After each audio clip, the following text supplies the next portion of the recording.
So I'm gonna tell you a little story. When I was growing up, my friends called me the RPG guy. My username makes a little bit more sense now, yeah. I got that name because no matter how bad an RPG was, I got it and I played it. And some of these RPGs were reviewed awfully. They were reviewed as miserable grind fests. And I had fun with almost all of them. People would ask me how, and it was simple.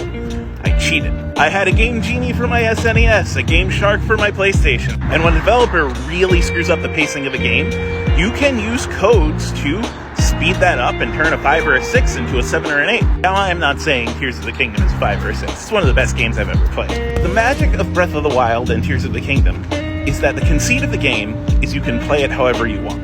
You want to complete all the shrines and find all the Korok seeds? Go ahead. You want to make a beeline to Ganon and take him out in an hour? Go ahead. Well, even though it was accidental, these duping glitches, which, yeah, you could look at as cheats, just gave people another degree of freedom. The people who are saying they don't want to play it anymore now that those glitches are out are missing that freedom because they got to play the game the way they liked. Here, I'll give you a more concrete example. Let's say I want some lightning dragon materials. First, I have to locate the lightning dragon, which is fun, find a way to mount it, which is fun, and then I have to choose whether I want a horn, a scale, or a claw.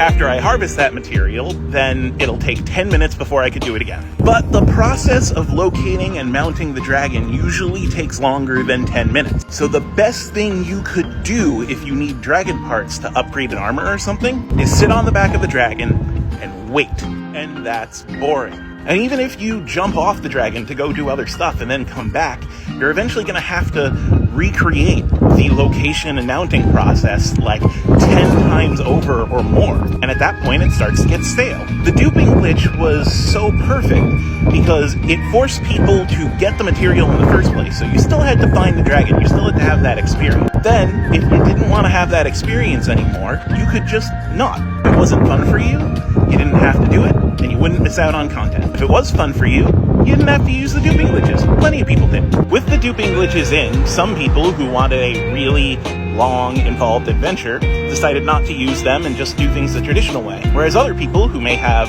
harder time constraints, more time spent at their job, just responsibilities that means that they game less, they can speed up the process and still enjoy the game. For the people who were using the duping glitches, they were playing a version of the game that perfectly fit their lives, or at least better fit their lives than the base game, otherwise they wouldn't do it. And Nintendo patched them out, which they had the right to do. They basically said, no, the way you're having fun is wrong. Have fun this other way. Which is kind of antithetical to the whole idea behind Breath of the Wild and Tears of the Kingdom, which is have fun and play in your own way.